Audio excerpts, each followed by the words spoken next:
Hey guys, MangaMatt here for the March manga update. Alright, let's see. First up we get All You Need Is Kill. This is the manga adaptation of the novel by Hiroshi Sakurazaka. Sakurazaka. I got this after I watched Edge of Tomorrow, which was then for some reason changed to Live, Die, Repeat, and then I don't know, for some reason it seemed like the guys in charge of that movie, they went with Edge of Tomorrow first, and then they later decided to call it Live, Die, Repeat afterwards, which, I mean, Live, Die, Repeat I actually like as a very kind of eye-catching and sort of easy to remember movie title, as opposed to Edge of Tomorrow, which just sounds very, very ambiguous, and it doesn't even really sound like anything, which I think is kind of the reason why they did change it. But this is what was the basis for that. Well, this is an adaptation of the book that was an inspiration for this and the movie. This is beautifully drawn and illustrated by Takeshi Obata, who is the artist most known for Death Note, and then also Bakuman, and then Hikaru no Go, and for a much lesser extent, Rao Grad. Probably, I guess, one of the main things that you might think about when getting this is how much is it similar to the movie, and I would tell you that it's similar in the basic premise up until, I guess, like the ending. The ending is very different. And then also the way they explain how the aliens work is a little bit different. It's the same general gist, but I think I like the way they explained it in the movie better than in the at least in the manga anyway. I'm fairly certain that the manga and the novel are much more closely related in how similar they are than even the movie and the novel.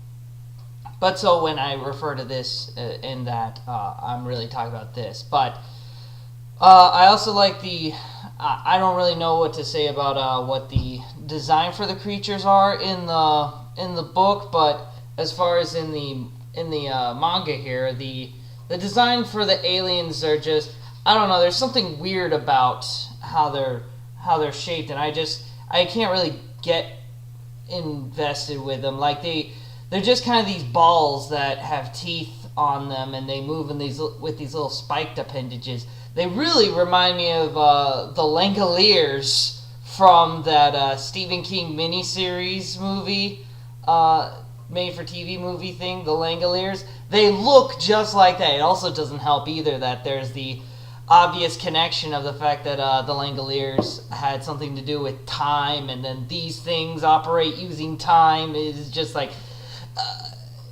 don't remind me of something I really dislike when you're making your thing. As far as the character models and stuff, those are also pretty neat. Takeshi Obata, once again, it always seems like he can only draw like 3 different kind of women designs. I have never really seen him draw a woman that didn't look overly, how do I put this?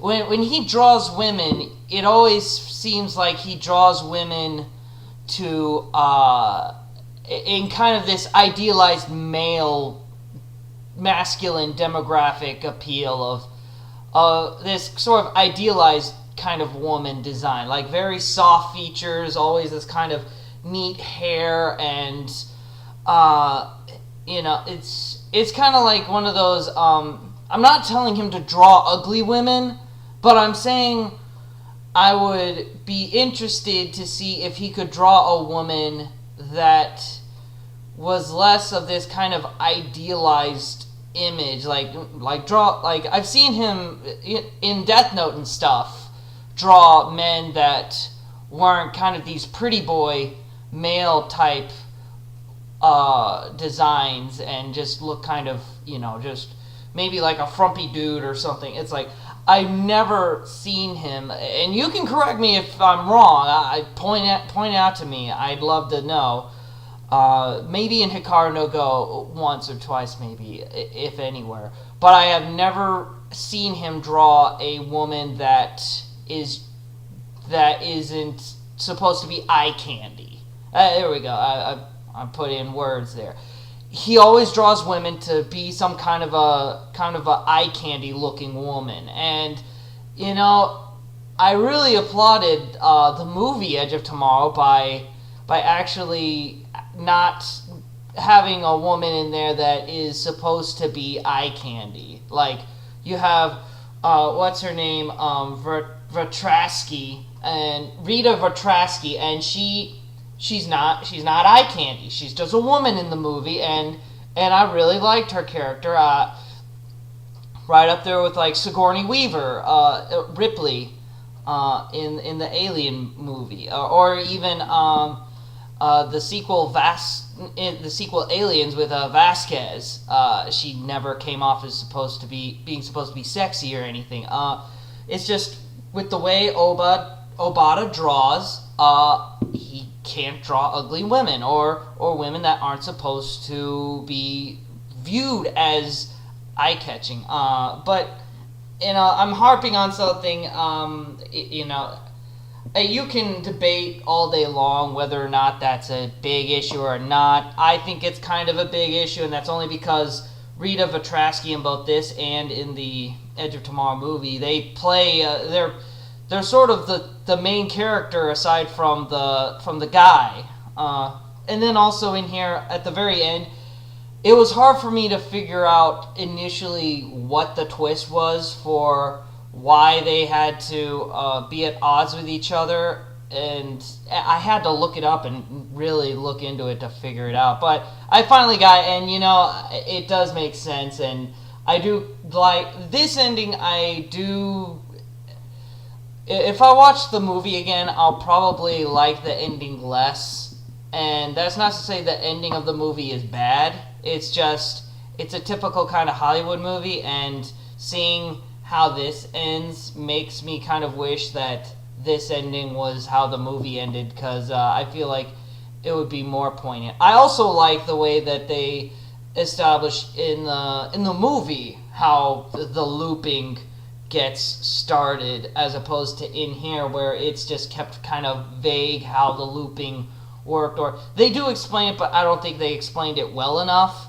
And the way they explain in the book, it makes you wonder, like, why it's not a more common happenstance for people to loop. In the movie, they explain it's a very specific kind of condition that has to happen with this certain kind of alien in the monster that they fight against, and they explain that this alien creature it's a very rare circumstance to come across one of these on the combat field. So it sets up that there's a lot of very unique conditions in place that are very rare to happen that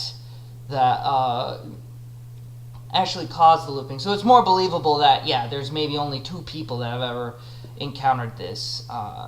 But otherwise, if you like the movie, I would definitely say pick up this for a very different kind of look and to see kind of how it might have actually been. And then also, if you just want a really cool actiony sci-fi story, also pick it up. Again, it's like Groundhog's Day meets Starship Troopers. If you like those kind of movies, if you like the setup kind of premise of Groundhog's Day, where you're kind of reliving the same day over and over, and you're trying to get out of the loop, but at the same time try and fix things. It's kind of that idea. All of that together, I think it makes for one of the best sci-fi action stories of last year, easily. Alright, next up, Blood Blockade Battlefront Volume 7. I thought this was kind of interesting. Usually they put like the little sticker logo on it somewhere in the center, so you get the whole thing. Here they put it up here, and then they cut off the tip or the upper half of it, which that's kind of an interesting kind of thing. That obviously took an extra step to do that. It's one of those weird things you notice. And then let's see. Also, we get a nice little fold out of the entire Libra crew there for a little eye candy. But as far as the main plot of this volume, you get a first story here featuring some kind of bizarre virus that gets loose, and eventually it's up to particularly Klaus and what's his name, their other sort of go-to guy. What's his name?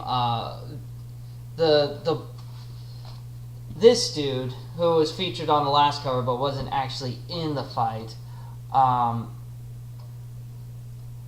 Have to take him on, and it's a pretty interesting fight where it escalates.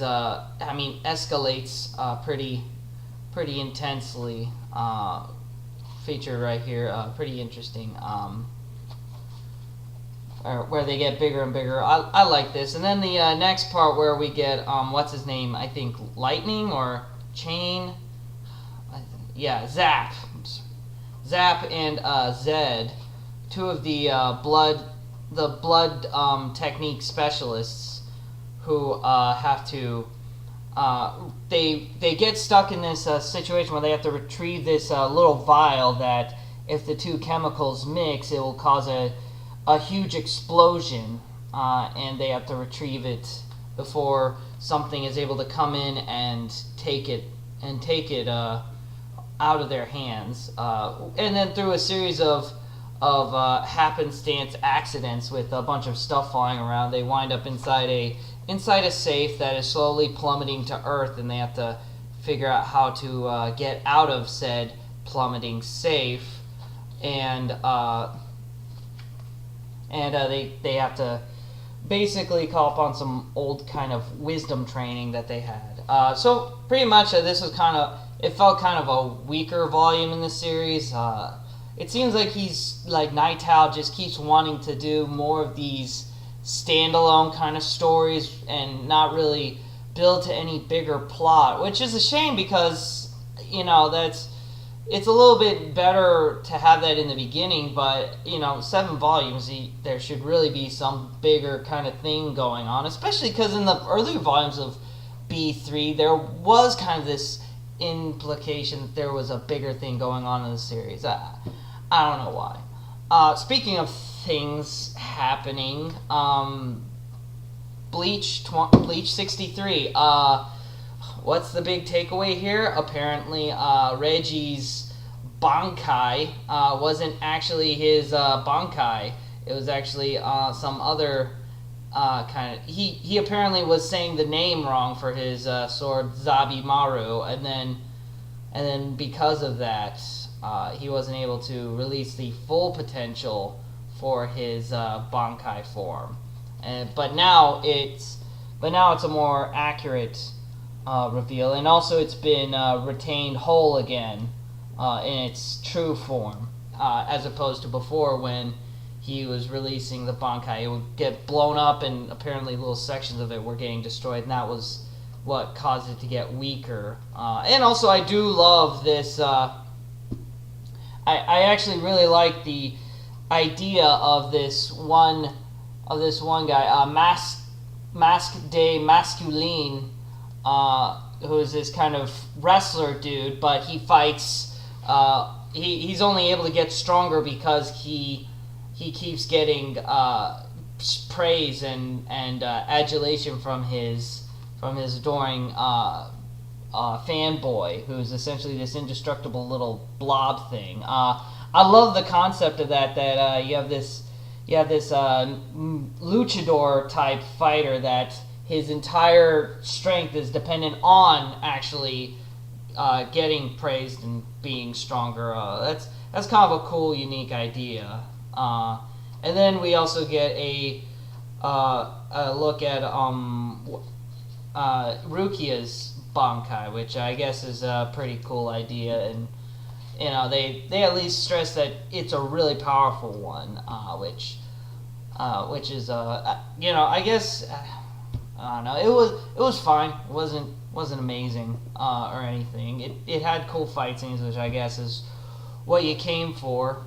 But as far as like plot progression, I don't know. It feels kind of more samey than the Aranko arc. But then we get Attack on Titan, Volume 15, which again there is a staunch lack of attacks on Titans in this particular volume. I wish there was as much action in these latter couple volumes as there were in the first few volumes of the series. But again, Hajime Isayama has stated in interviews that he purposefully put a lot of action in the earlier volumes to keep the series from not getting canceled before he got rolling. There's nothing. I don't think there's anything wrong with having a lot of dialogue and plot, but I mean, I kind of wish there was at least some Titan action happening, or is going to happen. But at least at the end of this volume, we're gonna get maybe some big answers revealed as to how Eren was actually created as a Titan, or if is Eren a human that turns into a Titan, or a Titan that turns into human? I don't know, but the next volume is supposed to reveal a lot of big things about that.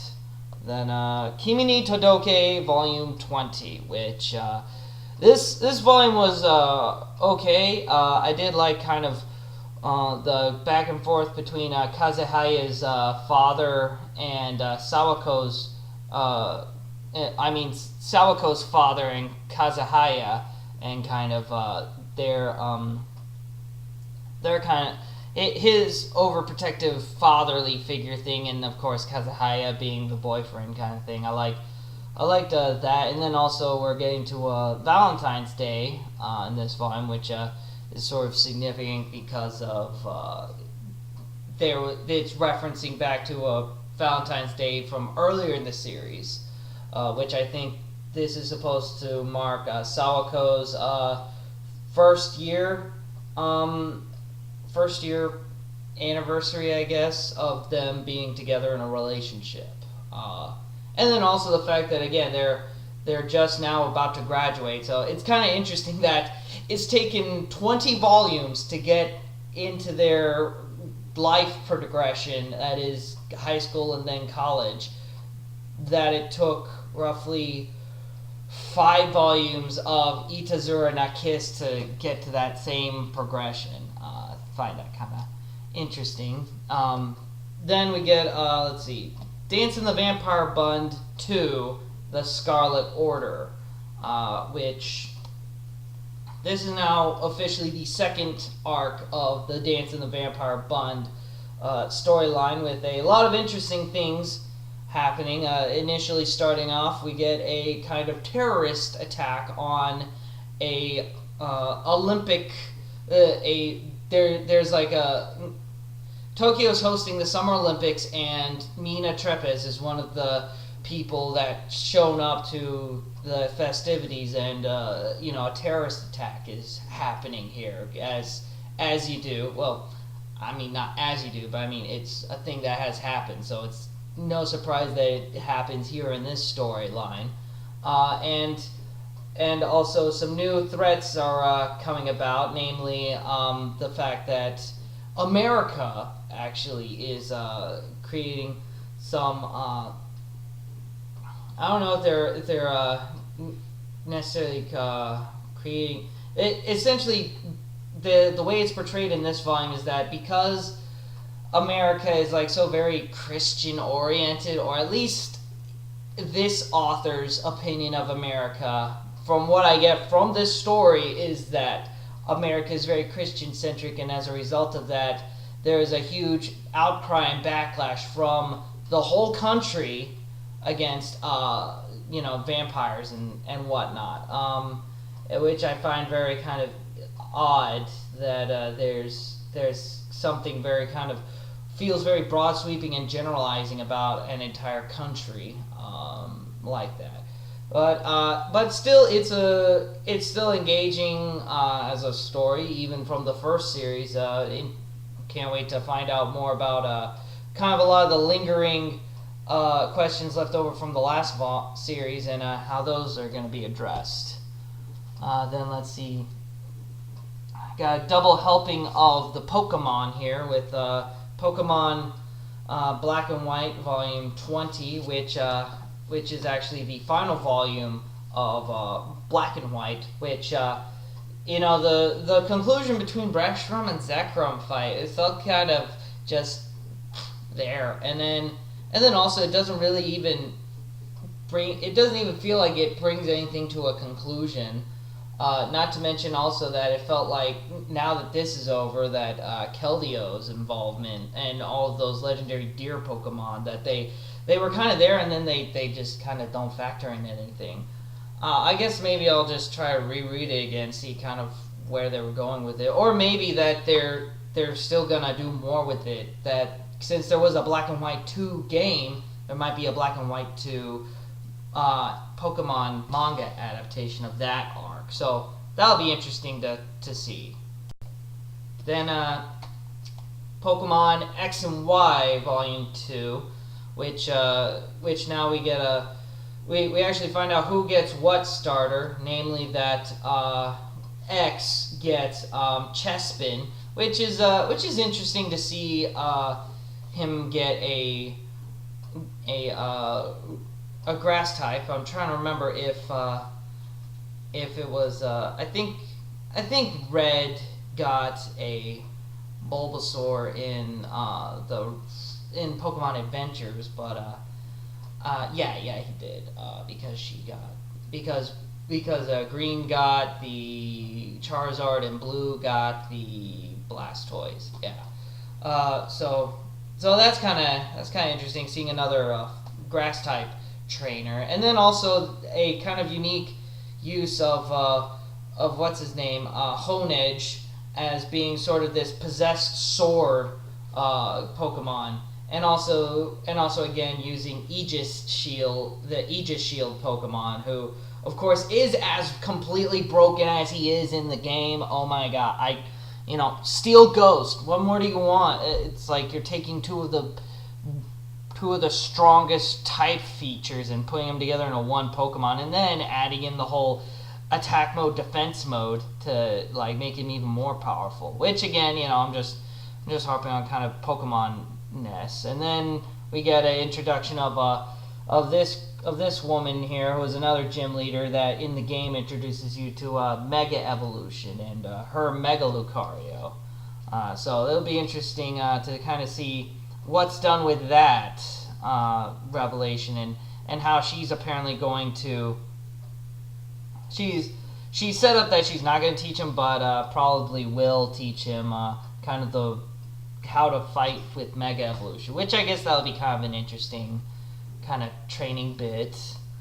And then here, Volume 26 of Toriko, where we get a lot more of these high stakes battles between all of the kings and all their representative, all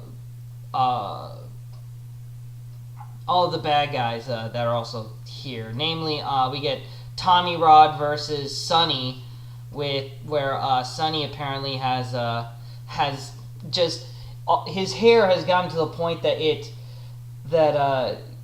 can actually absorb nutrients, and it becomes this sort of thick kind of material, and Tommy Rod also kind of embraces like all of his sort of parasitic nature, and so I guess what you're getting is kind of a mixture of Tommy Rod, whose body he's given up to these parasitic insects, whereas Sunny's kind of given into these other hairs that apparently, I guess, they use up so much energy that they just suck the life force out of anything they consume. So I guess that's kind of a neat parallel. And then some more fights with some of the other characters, namely a standout drag-out fight with what's his name, um, the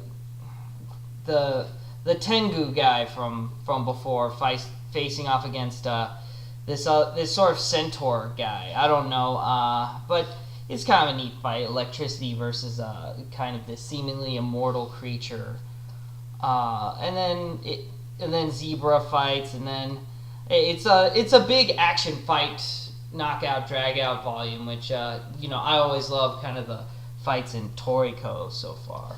Speaking of fights, Gantz 34. Wow, you look at like Toriko and you see kind of these fights with a lot of emotion and a lot of build up and setup and kind of rivals being formed, and then you get to Gantz and it's just like, what am I even looking at here? Like, we get this scene where a bunch of the guys are fighting this weird monster alien thingy that I don't even know what the hell this thing is, but they fight it, and just by the end of it, it's like, what even happened? And then there's at least I'll admit, a very well done kind of death scene for one of the characters, which I'm surprised that he kind of went with the brevity on that one. And then more fighting in action. At least this is kind of more interesting, as we see kind of the Gantz robot machines go off against like the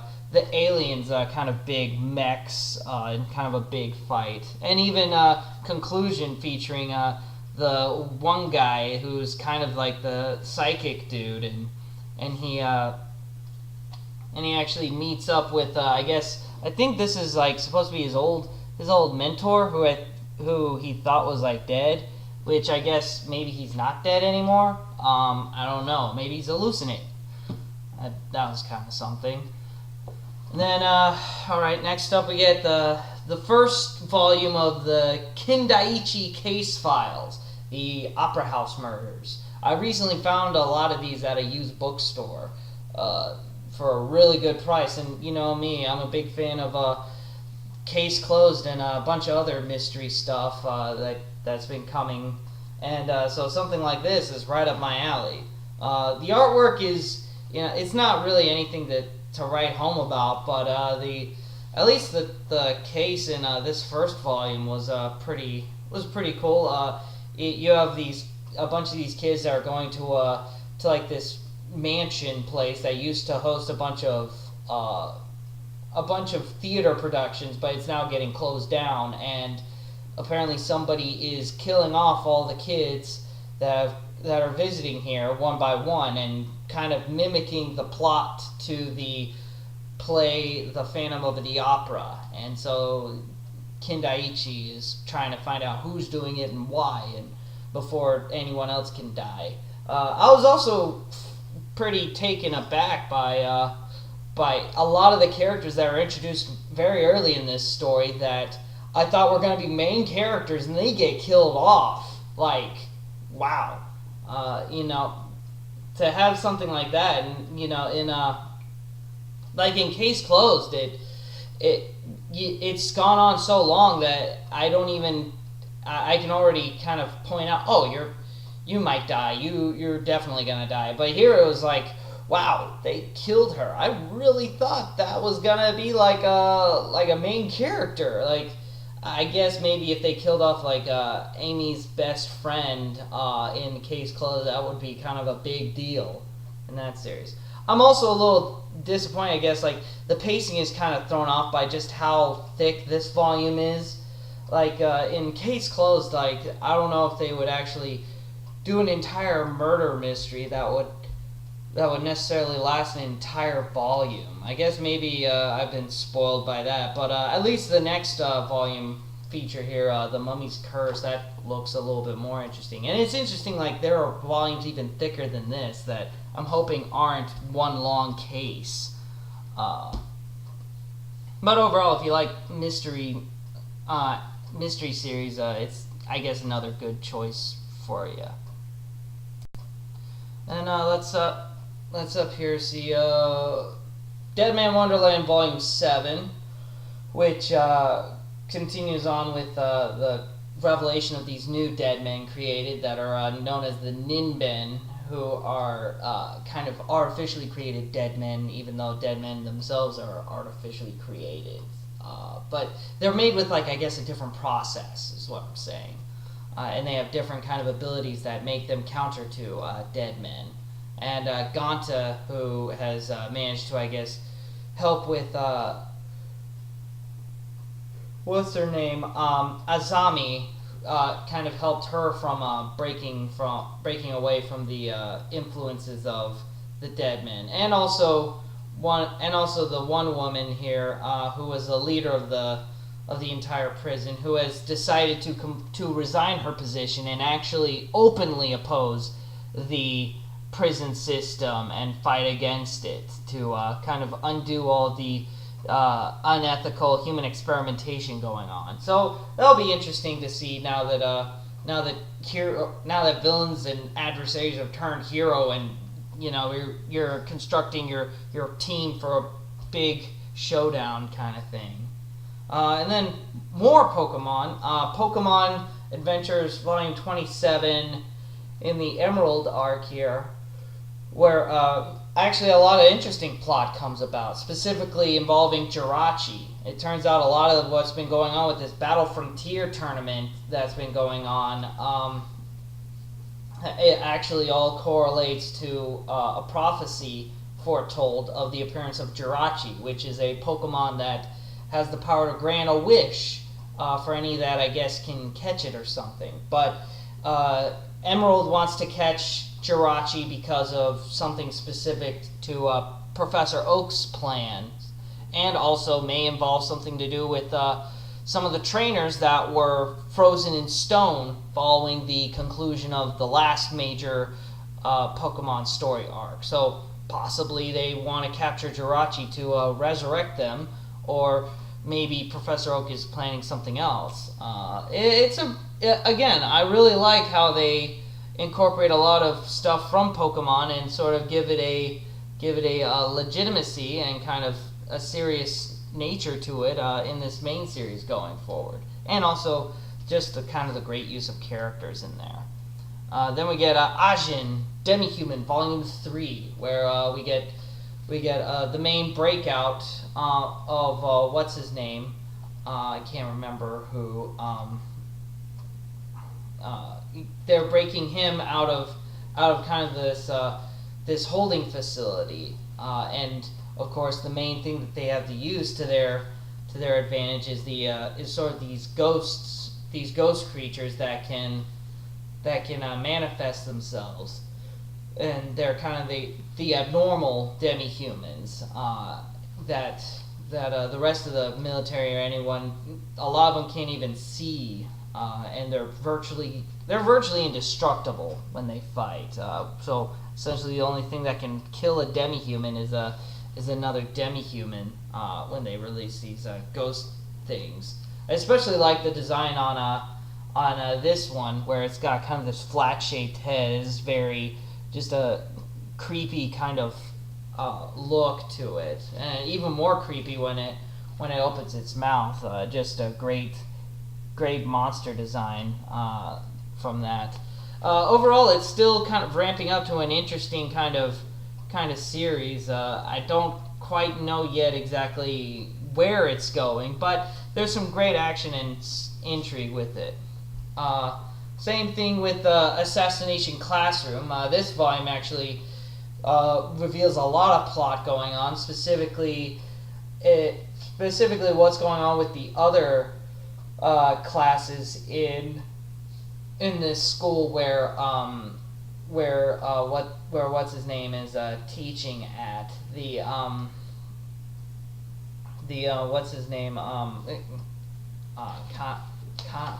Kazi-san, Kuro Sensei, where Kuro Sensei is teaching at. Apparently, you're learning a lot more. Specifically, the principal of the school that Kuro Sensei is teaching at, and kind of their philosophy of what the F class means to the rest of the school, namely as a kind of a stick that the rest of the school is benchmarked against. Basically, the idea that you can make the good kids better by sort of shaming them into not wanting to be lumped in with the kids in the F class, and kind of that mentality, and how Kuro-sensei opposes that and actually wants to try and convince his students to ascend beyond that kind of mentality. Again, it's got a lot of interesting takes on as him being kind of this teacher that both wants the kids to kill him, but at the same time he knows that he can make them aspire to something more. And then also this kind of very, very weird kind of scene where they recruit this one woman as their foreign language teacher, and Kuro-sensei corners her, and then immediately kind of in this suggestive panel right here is about to do something to her, and what turns out is she comes out just looking all kind of dazed and befuddled and kind of out of it, and you find out in just a span of a minute he gave her a full body massage and then changed her into gym clothes and just tossed her out, just as kind of like a test to say you can't really do anything to me, sort of thing. It's pretty crazy. Then Claymore, Volume 26, where I believe this is one more volume to go for the Claymore series, which actually shows a appearance of a lot of Claymores that were otherwise not featured in this series prominently, all kind of getting their last big appearance here, and kind of this final showdown fight scene with against Priscilla, who has just been decimating everything. And what's even more deadly is that Priscilla purposefully levels herself down so that she can fight on an even playing field, just to kind of more emphasize how very outclassed that she is compared to the rest of them.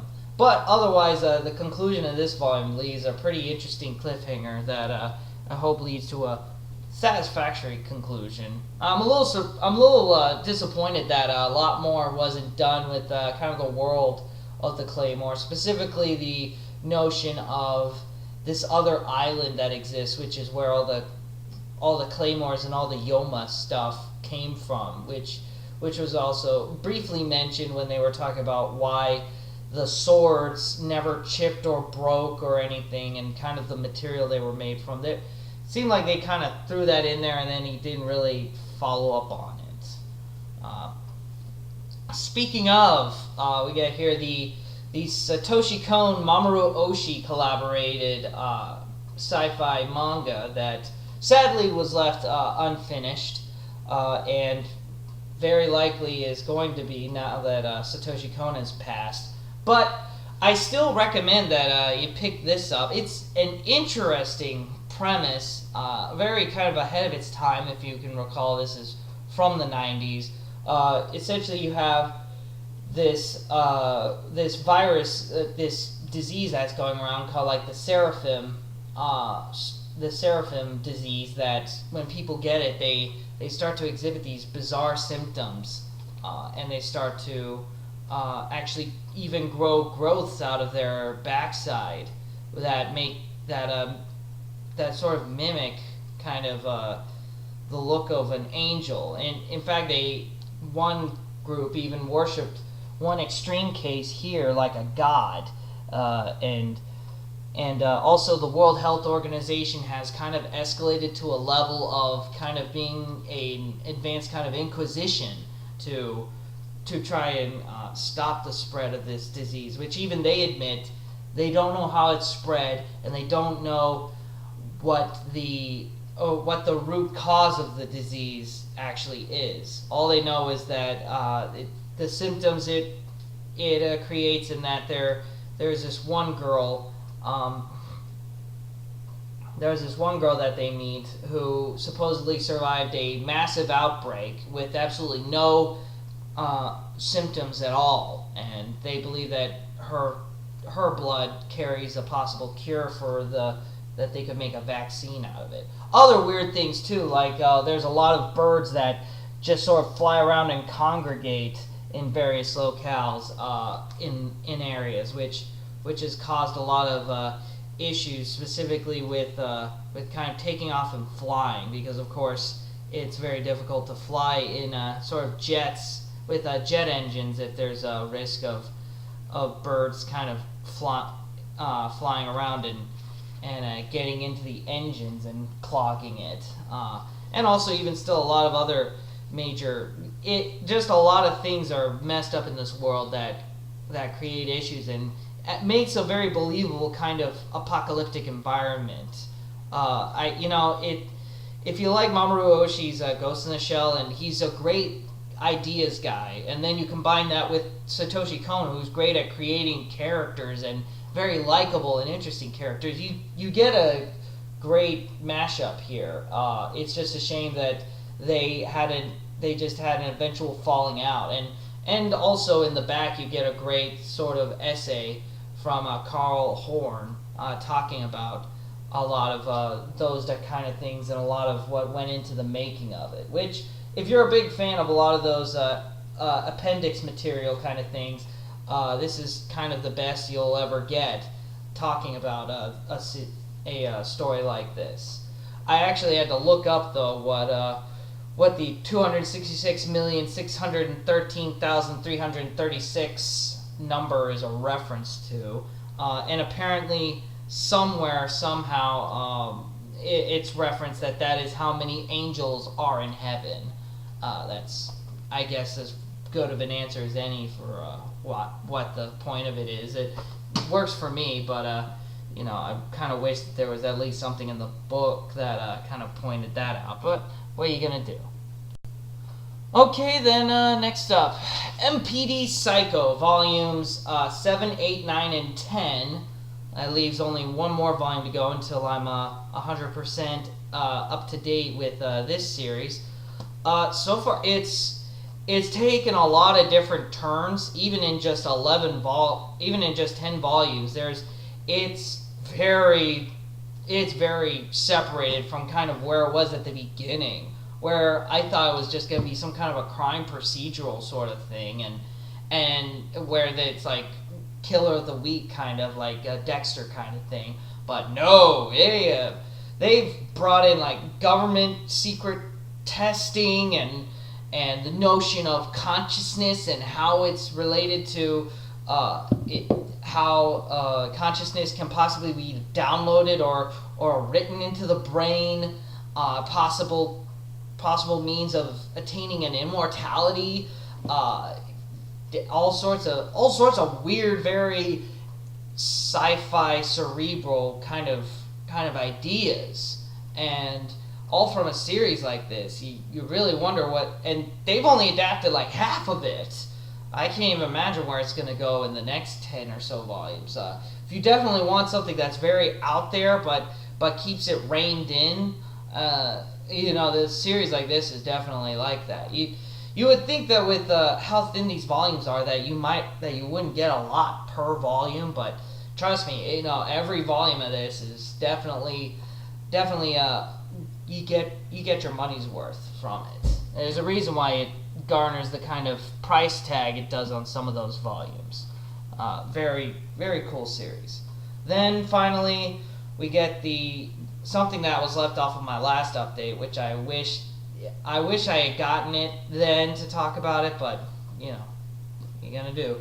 But here we have JoJo's Bizarre Adventure, Volume 1 of the Phantom Blood story arc, which was the first JoJo story arc. Also featured on the back, we get Dia with the dog. I think the dog's name is what, Darby or Danny? Yeah.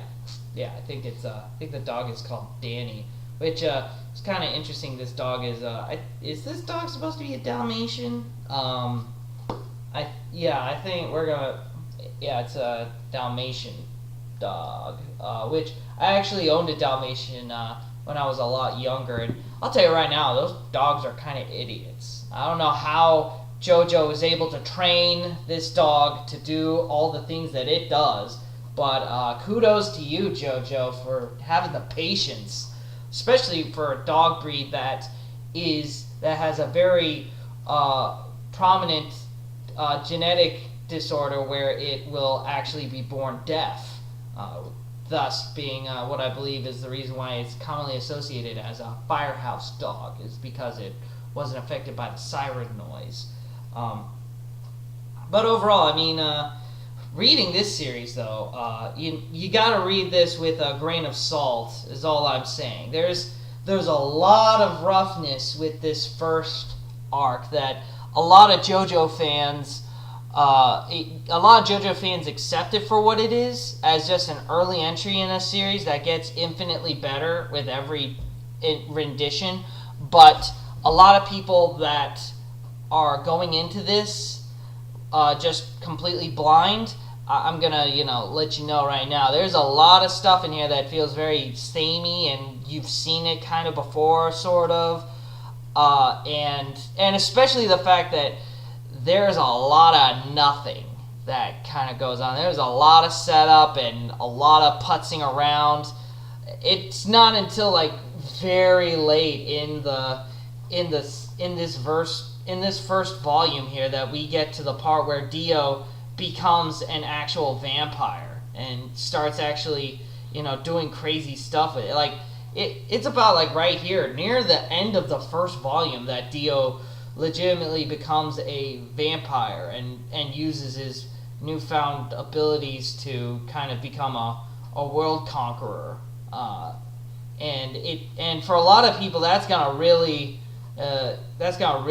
piss you off, because you're thinking, God, I read like what 200 pages worth of Pride and Prejudice just to get to a vampire action, and it's like, yeah, that's kind of what it is, and I believe that's kind of why they why the volumes are kind of like this, I guess, is because if it didn't end with Dio getting the mask on his face and the promise of things to come, I could imagine a lot of people just flat out not giving a crap about it. But that's not to say don't pick it up, because definitely do, especially if you're a JoJo fan and you want those later arcs of JoJo to come out.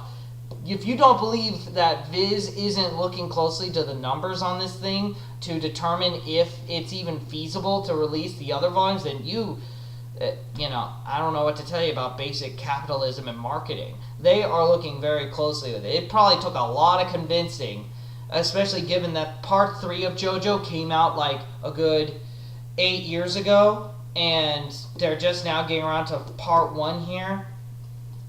They're looking at this to see, is there a fan base out there? Is there money to be made with releasing JoJo and a lot of the other later parts? And you already have to assume that from arcs 4 and on, they're going to have to butcher a lot of rock band names and musical references just to get it to print, because they're just not going to have the money for a lot of that. So you already have to bite the bullet on some of those, but otherwise, the sales on this first arc of JoJo is going to really tell if we're going to get any other JoJo arc releases. At the very least, Part 2, which a lot of people I know enjoy Part 2. So get it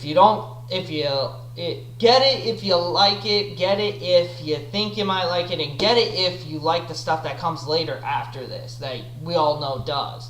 So there you go. That's all I got with the JoJo series. Especially, you get these gorgeous color pages in here that you don't really get with a lot of manga to come out.